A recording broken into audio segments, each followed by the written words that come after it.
Halo, ketemu lagi dengan Ibu, masih di materi yang sama yaitu mengenai fluida statis, tapi kali ini Ibu akan membahas mengenai hukum Archimedes, tegangan permukaan, kapilaritas, dan viskositas. Nah, di sini yang akan kita bahas pertama adalah mengenai hukum Archimedes. Adapun bunyi daripada hukum Archimedes itu adalah jika sebuah benda dicelupkan ke dalam fluida, baik itu sebagian ataupun seluruhnya, maka benda tersebut akan mengalami gaya angkat ke atas yang besarnya sama dengan fluida yang dipindahkan. Nah, ini dapat kita contohkan pada saat kamu menggendong teman kamu pada suatu kolam renang, maka akan terasa lebih ringan daripada kamu menggendongnya di udara. Kenapa ini dapat terjadi? Karena pada saat kita berada dalam suatu fluida, maka kita akan mengalami gaya angkat ke atas. Adapun rumus dari hukum Archimedes adalah F sama dengan Rho dikali dengan G dikali dengan V, atau bisa juga dengan persamaan F sama dengan berat benda di udara dikurangkan dengan berat benda dalam fluida, yang mana satuan dari gaya Archimedes ataupun gaya angkat tersebut adalah Newton. Nah, di sini yang perlu kamu ingat untuk mendapatkan massa jenis ataupun rho itu adalah dengan persamaan M per P dengan satuan kilogram per meter pangkat 3. Nah, di sini untuk anak-anak Ibu, hukum Archimedes juga dapat digunakan untuk menentukan letak benda yang dicelupkan dalam suatu fluida. Nah, perhatikan gambar, di situ ada sebuah balok yang mana ada posisi pertama, kedua, ketiga, dan keempat. Nah, untuk posisi pertama dan kedua, balok dikatakan terapung. Kenapa ini terjadi? Balok dikatakan terapung apabila massa jenis benda itu lebih kecil daripada massa jenis fluida, yang mana gaya berat benda itu lebih kecil daripada gaya angkat, sehingga volume yang tercelup pada sebuah benda itu lebih kecil daripada volume benda. Nah, untuk balok yang ketiga itu dikatakan dengan melayang. Kenapa ini terjadi? Karena gaya berat benda itu sama dengan gaya angkatnya, sehingga volume yang tercelup itu juga sama dengan volume daripada benda.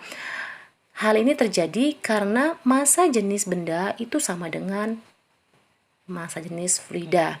Nah, perhatikan untuk balok yang keempat itu dikatakan dengan tenggelam. Ini terjadi apabila gaya berat itu lebih besar daripada gaya angkatnya, sehingga volume yang tercelup pada suatu benda itu sama dengan volume daripada bendanya. Nah, ini terjadi karena massa jenis benda lebih besar daripada massa jenis fluidanya.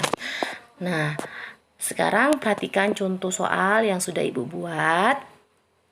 Di situ ada sebuah benda yang dimasukkan pada suatu fluida yang berisikan minyak dan air, yang mana minyak tersebut itu 30% sementara air 50%.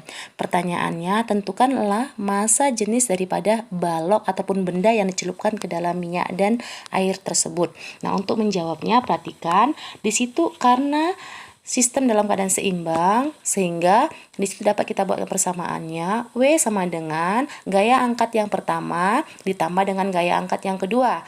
Sehingga kita masukkan rumus Rho GV untuk air dan Rho GV untuk minyak. Nah, dapatlah dia Rho-nya sama dengan 0,74 kg per cm kubik.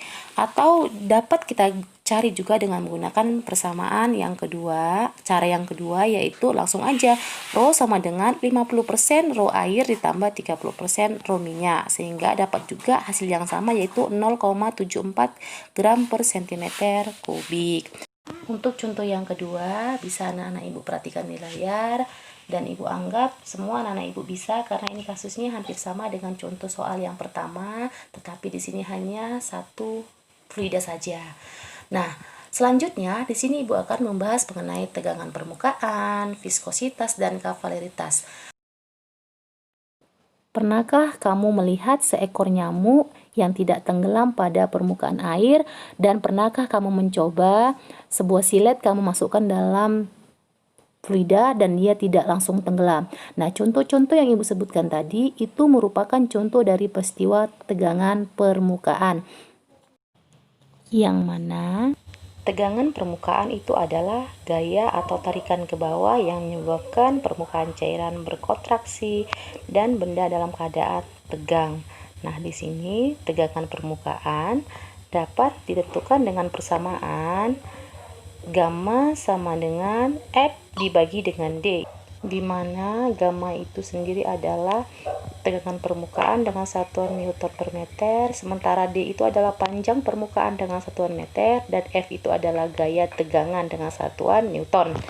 Nah, di sini ada pun faktor-faktor yang mempengaruhi tegangan permukaan. Yang pertama adalah jenis cairan, yang kedua itu suhu, yang ketiga adanya zat terlarut. Untuk anak-anak Ibu, di sini akibat daripada gaya kohesi dan gaya adhesi, setiap fluida memiliki tegangan permukaan dengan meniskus berbeda atau gejala kapilaritas. Nah, yang mana kohesi itu adalah gaya tarik-menarik antar partikel sejenis, contohnya air dengan air. Sementara adhesi adalah gaya tarik-menarik antara dua partikel yang berbeda, contohnya air dengan permukaan dinding. Sementara di situ sudut kontak adalah sudut yang dibentuk oleh pertemuan antara permukaan fluida dengan dinding. Jika sudut kohesi lebih besar daripada adhesi, maka sudut akan terbentuk lebih besar daripada 90 derajat. Nah, ini dikatakan dengan meniskus cembung. Dapat kamu perhatikan pada gambar, di situ ada air raksa, kelihatan dia sudutnya itu lebih besar daripada 90. Nah, jikalau sudutnya itu lebih kecil dari 90, maka kohesi itu lebih kecil daripada adhesi. Ini akan menimbulkan meniskus cekung. Juga dapat kamu perhatikan pada gambar, di situ adalah contohnya air, yang mana sudutnya itu lebih kecil daripada 90 derajat. Selanjutnya, kita akan masuk kepada kapilaritas, yang mana kapilaritas itu adalah peristiwa naik atau turunnya permukaan zat cair pada pipa sempit atau pipa kapiler. Di sini, kapilaritas dapat dituliskan dengan persamaan H sama dengan 2 gamma dikali cos theta dibagi dengan rho GR.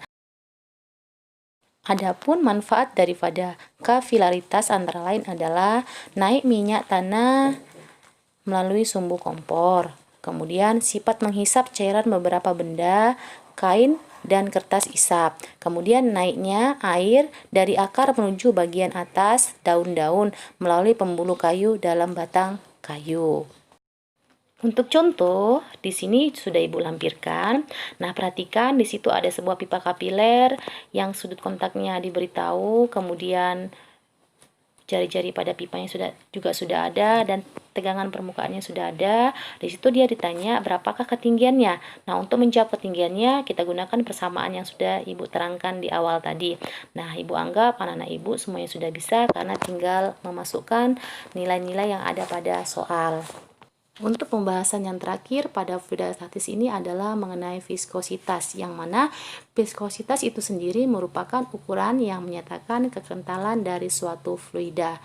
Nah, dalam viskositas juga dikenal dengan hukum Stokes, yang mana bunyi daripada hukum Stokes itu adalah jika sebuah bola bergerak dalam suatu fluida yang diam, maka bola itu akan bekerja suatu gaya gesek dalam bentuk gaya gesekan dan arahnya berlawanan dengan arah gerak bola itu sendiri.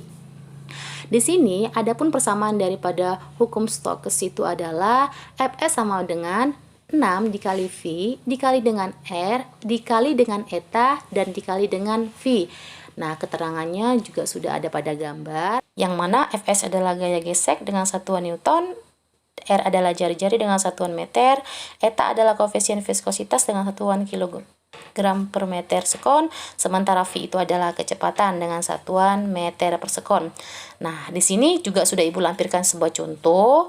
Di situ ada sebuah kelereng dengan jari-jari 0,5 cm jatuh dalam sebuah oli yang memiliki koefisiennya itu 110 kali 10 pangkat minus 3 Newton sekon per meter kuadrat. Tentukan besar daripada gesekan yang dialami kelereng jika bergerak dengan kelajuan 5 meter per sekon. Nah, di situ bisa kamu lihat caranya gampang, tinggal masukkan ke persamaan aja dengan memperhatikan satuannya.